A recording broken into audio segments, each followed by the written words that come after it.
Come conservare la seed phrase. Buongiorno ragazzi e ben ritrovati.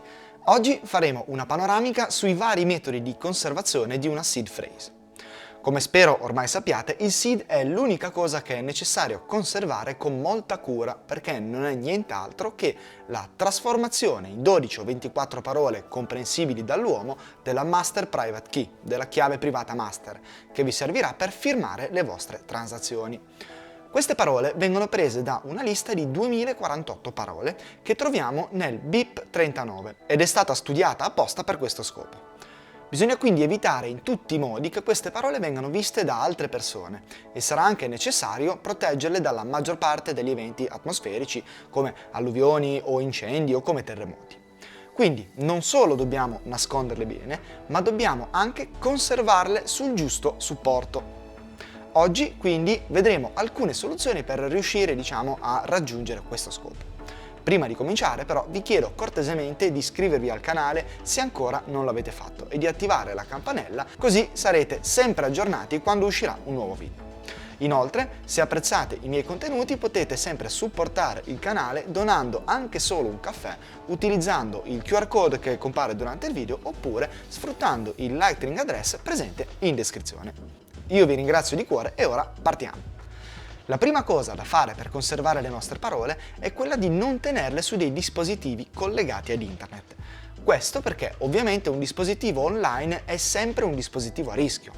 Viene da sé che tutti i wallet che abbiamo su un PC o su un cellulare sono potenzialmente a rischio, perché è vero che sono non custodial e questo è ottimo, quindi abbiamo noi le chiavi, ma queste chiavi sono salvate nel wallet. Anche se noi salviamo queste chiavi offline, queste rimangono comunque nel dispositivo, altrimenti non potreste firmare le transazioni. È giusto comunque salvarle, ma non risolvono il problema, Su questi wallet, lo abbiamo detto molte volte, non dobbiamo tenere troppi fondi. Il grosso dobbiamo tenerlo su indirizzi che hanno le chiavi private offline.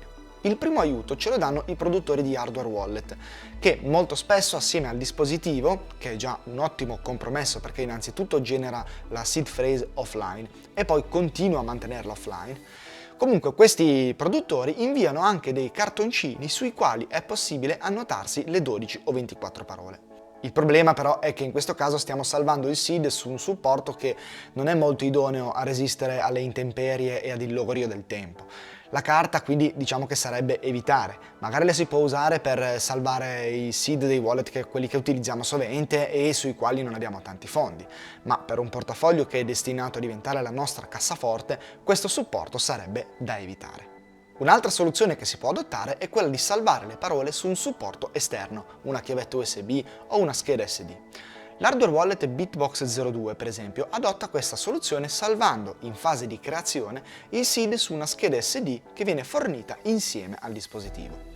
Con questa opzione si ha il vantaggio di utilizzare un supporto comune, quindi facilmente nascondibile e comodo da spostare. Questa soluzione però a me non fa impazzire, anzi, diciamo proprio che non mi piace per niente. Prima di tutto perché sarebbe necessario avere anche un backup, perché altrimenti se si frigge la chiavetta o la schedina siamo fritti anche noi. Poi il fatto che si utilizzi un dispositivo comune è un po' un'arma a doppio taglio, perché si corre il rischio di collegarlo a un PC connesso con la rete e quindi potenzialmente compromesso, o addirittura di sbagliarci e scriverci qualcosa sopra. Insomma, questa soluzione non fa per me. Prima di proseguire vorrei però informarvi che stanno iniziando le conferenze in giro per l'Europa. La prima sarà proprio in Italia, a Brescia, l'11 maggio. Bitcare Forum è una conferenza Bitcoin only in lingua italiana con speaker di spicco nel panorama italiano. Non potete perdervela ragazzi. Ci sarò anche io in giro, quindi se mi vedete venitemi a salutare, mi raccomando. Poi invece il 13 e il 15 giugno ci sarà il BTC Prague a Praga, la miglior conferenza europea al momento. Qui, se volete partecipare, potete approfittare del codice PLAC per avere uno sconto sul prezzo del biglietto. Vi lascio comunque tutto in descrizione così andate poi a vedervelo bene. Ok, continuiamo con la soluzione più diffusa e a mio avviso più accessibile a tutti, che offre già un elevato grado di resistenza al tempo e agli agenti atmosferici, ovvero l'utilizzo dei supporti metallici.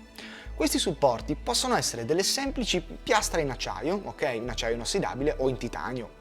Potete comunque farvele voi, oppure vengono già venduti dei kit con tanto di pennino per poter incidere il metallo. In questo modo voi andrete ad incidere le parole su un supporto che è destinato a durare per molto tempo, si spera.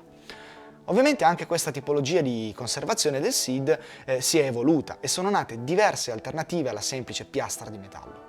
Sidor, per esempio, vende un prodotto molto carino dove le parole vengono incise su delle rondelle in metallo, ok? E poi queste vengono inserite in una vite fermate con un bullone e messe nel suo contenitore che rimane veramente molto piccolo e molto maneggevole. Anche questa soluzione può essere riprodotta in casa se volete, Bastano delle rondelle, una barra filettata e un bullone. Se si vuole rendere ancora più criptica la vostra seed phrase, si può utilizzare questo prodottino in titanio di Tiny Seed, che vi faccio vedere adesso a schermo, che è molto piccolo e sfrutta un metodo di salvataggio un pochettino differente. Sostanzialmente non andremo a salvare le parole in chiaro, ma andremo a punzonare il metallo in corrispondenza di una serie di numeri, che se sommati ci daranno il numero, l'altezza della parola della lista delle 2048 parole. Ve l'ho spiegato così, molto velocemente, ma se vi interessa potete cercarlo sul sito così capite bene il suo funzionamento. Magari se vi interessa ci facciamo anche un video, ditemelo magari nei commenti. Vediamo ancora un metodo che è diverso dagli altri e anche lui ha le sue particolarità. Questo metodo viene chiamato Border Wallet e cerca di sfruttare il posto più sicuro dove tenere una seed phrase, ovvero la nostra testa. Eh sì, perché se noi riuscissimo a ricordarci a memoria le 12 o 24 parole, non correremmo il rischio di doverle salvare su un supporto che non si corrompa con il passare del tempo e che dovremmo riuscire a nascondere in un posto veramente molto sicuro. Ma ovviamente c'è un problema. Se è vero che teoricamente la nostra testa è il posto più sicuro, è anche vero che praticamente è il posto più sconsigliato, perché non saremmo mai sicuri di riuscire a ricordarci tutte le parole nell'ordine corretto, oppure potrebbe succederci qualsiasi cosa che potrebbe compromettere il nostro segreto, quello che abbiamo in testa. I border wallet ci vengono in aiuto, facendoci memorizzare un pattern anziché una serie di parole. Sul sito borderwallets.com ci viene proprio mostrato con un esempio quello che vi ho detto poco fa. Immaginate di avere 5 secondi di tempo per memorizzare queste 6 parole. Art, country, napkin, lift, hot, cool. Ecco, se ora io ve le richiedessi in ordine, sareste in grado di ripetermele? Probabilmente no. O meglio, alcuni sì e alcuni no. E queste sono solo metà delle parole che è necessario ricordarsi, perché un SID è composto da almeno 12 parole. Bene, se ora io invece vi chiedessi di memorizzare, sempre in 5 secondi, questo pattern qua, una freccia che va dal basso verso l'alto partendo da sinistra. Immagino che se ora io ve la richiedessi non avreste problemi a ricordarlo e probabilmente vi sono anche bastati meno di 5 secondi per memorizzarlo, giusto?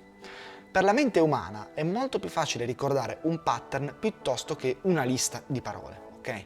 Se ora noi immaginiamo però che nella griglia dove abbiamo disegnato il pattern ci fossero delle parole e che le 6 parole che dovevamo memorizzare corrispondessero proprio alla nostra linea, ecco che noi ricordandoci il pattern riusciremmo a risalire alla seed phrase senza però doverla ricordare a memoria.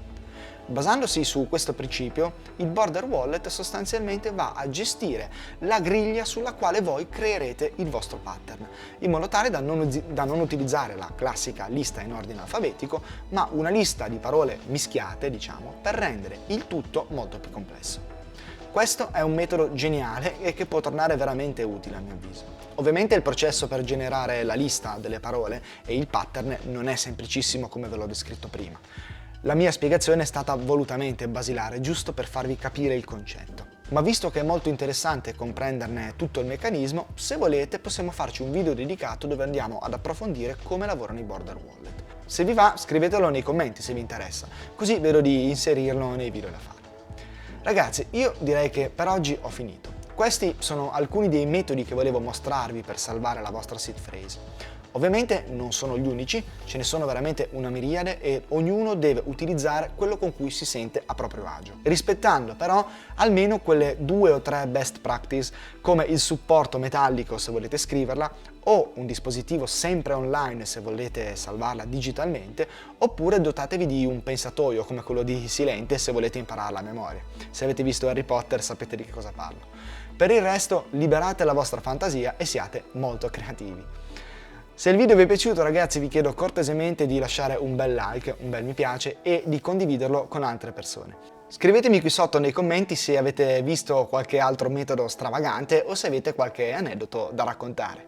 Noi ci vediamo mercoledì prossimo con un nuovo video. Ciao!